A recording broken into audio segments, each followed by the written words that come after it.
인간에게는 만남도 있고 헤어짐도 있습니다. 근데 만나는 게 좋은가요? 헤어지는 것이 좋은가요? 만남의 분위기는 조금 더 좀 즐거운 분위기가 있다면 헤어진다는 것은 한편으로 못 보게 되니까 좀 안타깝게 느껴지는 것이 있잖아요. 그래서 항상 만나는 것만 있고 헤어지는 것은 없었으면 좋겠다라는 생각을 할 때가 있습니다.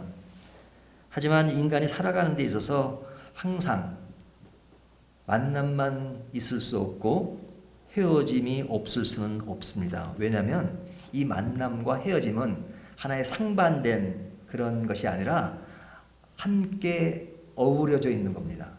그러니까 김민 집사님이 가족을 만나기 위해서 우리와 헤어져야 해요. 그러니까 새로운 만남을 위해서 헤어짐이 있는 거죠.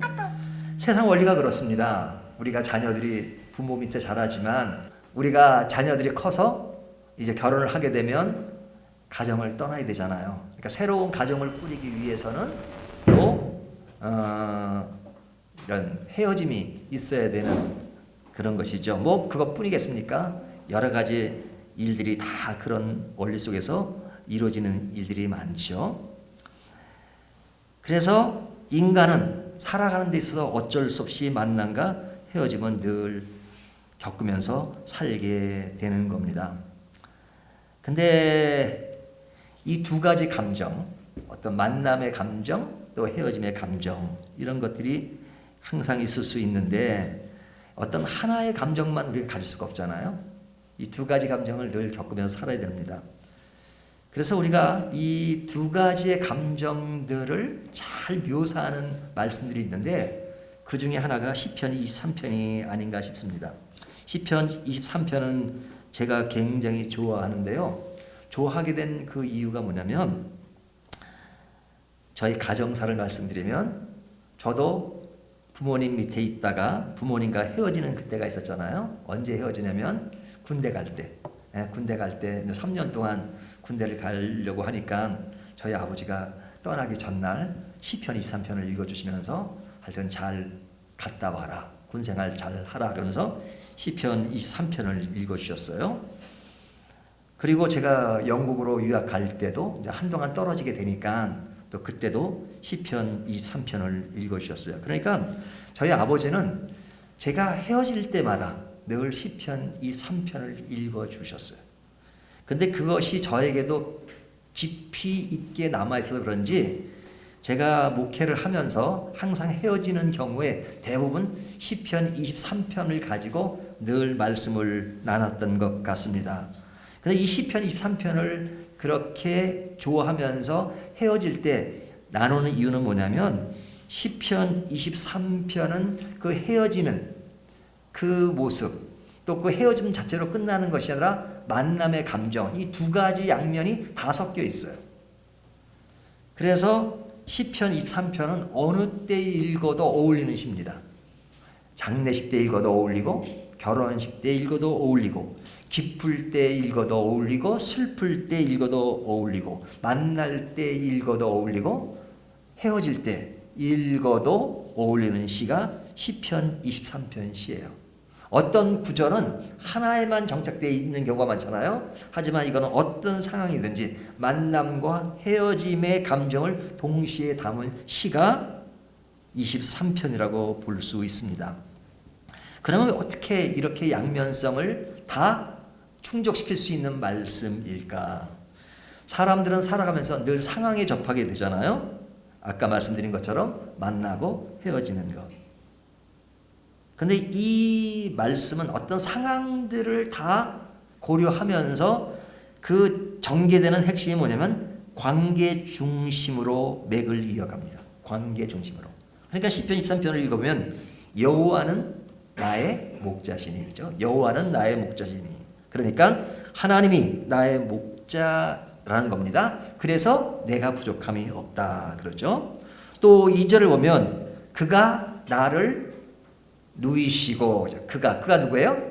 하나님이시죠. 하나님이 나를 누이시고 3절에 보면 그가 내 영혼을 소생시키시고 하나님이 내 영혼을 또 4절에 보면 내가 어렵지만 사망의 음침한 골짜기에 있지만 그가 지팡이와 막대기로 나를 안위하신다. 5절에 보면 주께서 내 원수의 목전에서 그러죠. 그러니까 내가 원수의 목전 또 사망의 음침한 골짜기 어려운 상황들이 있지만 그럴 때마다 주의 지팡이와 막대기가 나를 안위하시고 모든 인간의 상황을 전제하지만 항상 관계 중심으로 너희가 어떤 상황에 놓여 있든지 만나든지 헤어지든지 기쁘든지 슬프든지 내가 너의 목자다. 그러니까 너에게는 부족함이 없어. 이렇게 말씀하시는 겁니다. 그러니까 이 시편 23편은 그럴 때 늘 위로가 돼요. 우리가 김 집사님이 미국 비자를 받으니까 우리 교우들이 대체적으로 카톡에 어떤 내용을 타면 축하드립니다 그래요. 축하드립니다. 근데 축하드리는 것이 뭘 축하드리냐? 헤어지는 것을 축하드립니다. 보통 헤어질 때 축하드리는 말 잘 안 쓰거든요. 근데 왜 축하한다는 말을 그렇게 자신만만하게 쓰냐면 가족과 오래전부터 만나야 했는데 만나지 못하다가 이제 가족과 드디어 만나게 되었다는 것에 축하드립니다. 우리와는 헤어지지만 그러나 더 큰 것, 더 귀한 것이 앞에 성사되고 되어지니까 축하합니다. 이렇게 말하는 거죠. 그러니까 우리가 헤어지지만 더 큰 만남을 기대하고 또 그렇게 된 것을 감사하면서 축하하는 내용이잖아요. 헤어지면 아쉽죠. 우리는 그동안 정이 들었고 또 많은 것을 같이 나눴는데 헤어지는 것이 너무너무 아쉽긴 하지만 그러나 헤어지는 그 하나만 국한하는 것이 아니라 인생사 또 김민 집사님의 개인 인생사 가정의 인생사의 그 만남과 헤어짐 이런 것들이 종합적으로 어우러지는 것이니까 종합적으로 생각해 볼 때 우리가 헤어지는 것은 아쉽지만 만나는 것이 중요하다 하는 어떤 그런 관계 속에서 우리의 마음을 전하는 것이죠. 그래서 우리가 살아가면서 늘 어떨 때는 내가 지금 직접적으로 느끼는 감정에만 국한하지 않고 거기에만 쏠리지 않고 종합적으로 생기는 것, 내가 헤어지지만 만남을 기뻐하는 것, 또 만나지만 또 헤어짐의 어떤 아쉬움도 같이 나누는 것 이런 모든 것들을 종합적으로 공유하는 것이 굉장히 중요하다는 생각이 듭니다. 저는 오늘 뭐 본문을 이렇게 디테일하게 이제 강의를 하는 것보다 오늘은 김민 집사님 송별 예배니까요. 김민 집사님과의 저의 관계를 오늘 말씀에 비춰서 한번 생각을 좀 해보았습니다. 제가 집사님을 만난 지는 한 10년 넘은 것 같아요. 제가 밝은 교회 온 지 7년 됐거든요. 7년 접어들고 지금 3월이니까 6년을 다 보내고 7년 지금 3개월째 지내고 있습니다. 제가 밝은 교회 올 때 우리 김민 집사님도 같이 왔고 그 다음에 제가 밝은 교회 있기 전에 저 삼성동에 있는 중앙교회에 있었습니다. 근데 중앙교회 있을 때 김민 집사님 왔어요. 제가 이제 중앙교회 한 몇 년 있을 때 아마 왔을 거예요. 왔는데 그때 이제 저랑 예전부터 성경 공부했던 부부가 있습니다. 남편은 치과 의사고 또 그 아내는 이제 피아니스트인데 이제 우리 김희선이랑 같은 미국에서 학교를 공부를 했어요. 근데 그 자매가 이제 교회를 오면서 김희선이 같이 왔어요. 그래서 그 교회에서 아주 그 두 피아니스트가 두 사람이 아주 생기는 바람에 거기 교회가 이제 크니까 올겐이랑 이렇게 피아노랑 하나씩 해가지고 그렇게 치면서 이제 만나기 시작했습니다. 근데 이제 그 교회에서 만났는데 사실은 그 교회가 그렇게 쉬운 교회는 아니었어요. 어려운 교회. 왜냐면 계속 싸우는 교회였기 때문에 그 싸우는 교회 안에서 있는다는 것은 쉬운 일이 아닙니다. 그런데 그 어려운 상황 뭐 이런 것이 많이 있었지만 그러나 저도 거기서 이렇게 싸움에 말려들거나 그러지는 않았어요. 왜냐면 제가 뭐 어쩌던 편을 들거나 그러지 않고 그냥 중심을 지키고 그 다음에 복음만 전한 데만 올인했기 때문에 그냥 옆에 싸우는 것은 있었지만 그러나 저는 뭐 거기에 깊이 인볼브가 되거나 그러지는 않고 그냥 원칙대로 그냥 그 길을 갔기 때문에 그렇게 싸움에 이렇게 빠지지는 않았습니다. 그러나 전 목사보다도 교인들이 힘들었죠.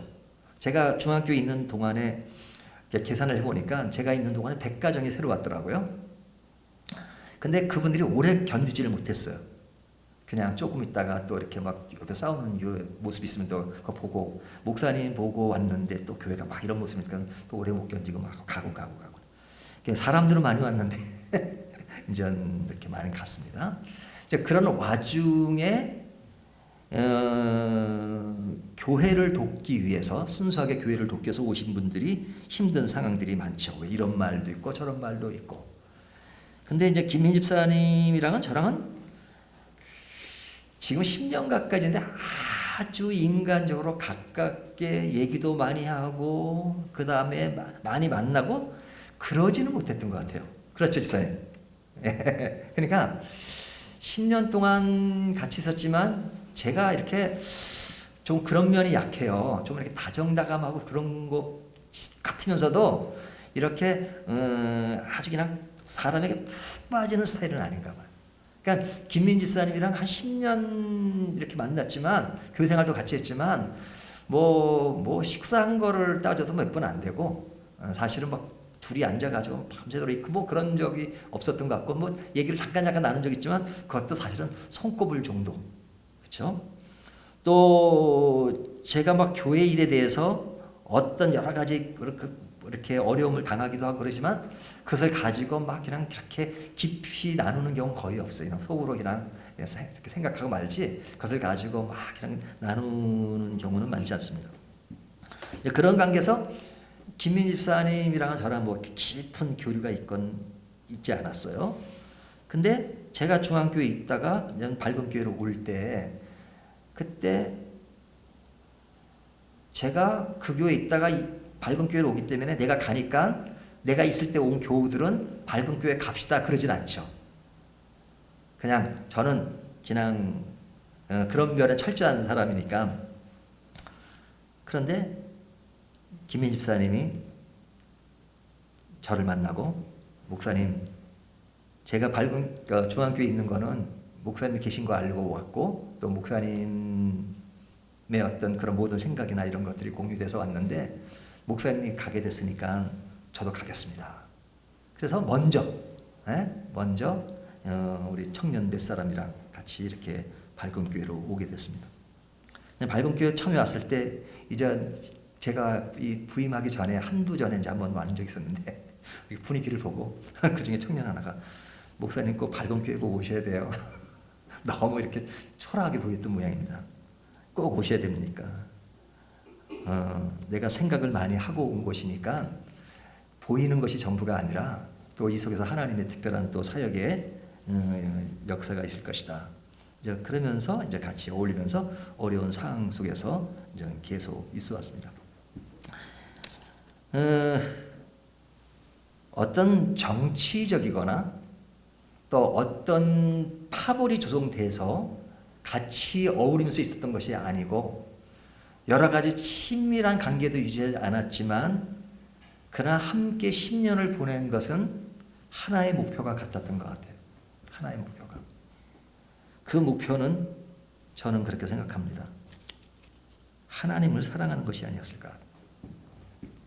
교회가 가야 할 길, 그리고 성도가 가야 할 길, 그 모든 길을 하나의 어떤 인간관계의 어떤 파벌된 그런 상황이 아니라 정말로 순수한 교회, 또 바람직한 교회, 하나님이 원하는 교회, 그런 가운데 내가 할 일은 무엇이고 내가 가진 은사들이 어떻게 활용되어지는가 하는 그런 차원에서 임세일을 바라보고 그랬던 건 아니었던 것 같아요.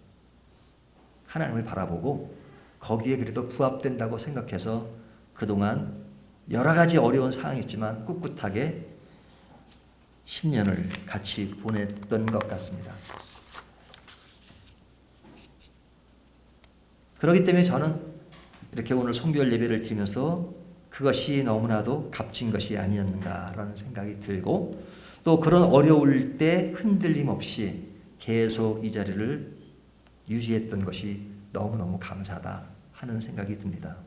오늘 말씀을 전하지만 그런 여러 가지 상황, 또 그런 속에서도 또 신앙을 꿋꿋하게 지키고 또 맡은 역할들을 잘 해내고 또 청년부들도 잘 이끌어가고 그러다가 이제 정말로 이렇게 감사하고 기쁜 분위기 속에서 이렇게 헤어지는 것이 아쉽긴 하지만 그러나 또 새로운 내일을 위해서 이런 성결 예배를 드릴 수 있다는 것이 너무 감사하고 또 그러면서 또 집사님의 앞날에 더욱더 큰 일들이 잘 이루어졌으면 좋겠다라는 그런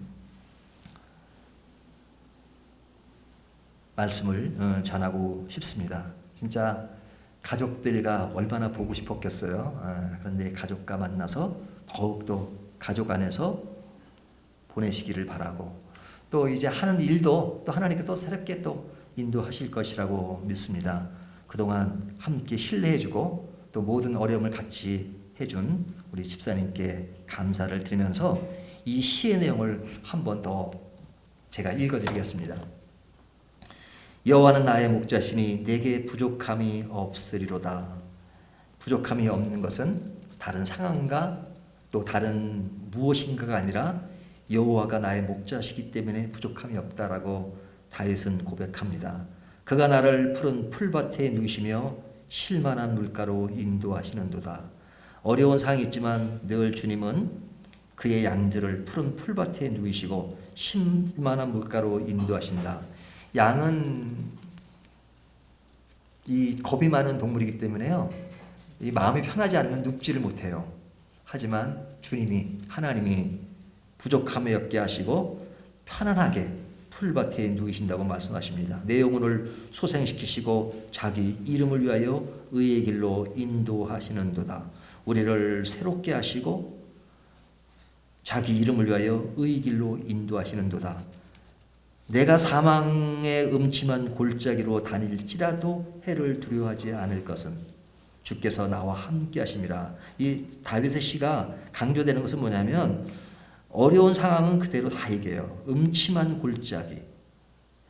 그것이 어려운 상황이지만 주께서 나와 함께 하시기 때문에 나는 것을 견딜 수가 있다. 왜? 주의 지팡이와 막대기가 나를 지키기 때문에. 앞에서 그가 나의 목자기 때문에 부족함이 없듯이 내가 어려운 사망의 음침한 골짜기로 다닌다 할지라도 주께서 나를 안위하실 것이다. 주께서 내 원수의 목전에서 내게 상을 차려주시고 원수의 목전에서 상을 차려주나요? 밥상을 딱 차려주시고 기름으로 내 머리에 부으셨으니 내 잔이 넘치나이다. 우리가 세상 살아가는 것은 원수의 목전에 살아가는 거잖아요.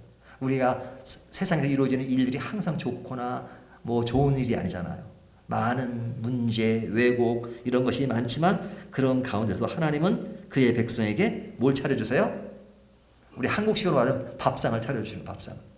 원수의 목전에서 그가 보는 앞에서 아직은 잔치상을 차려주시고 그리고 내 잔이 넘치게 하신다.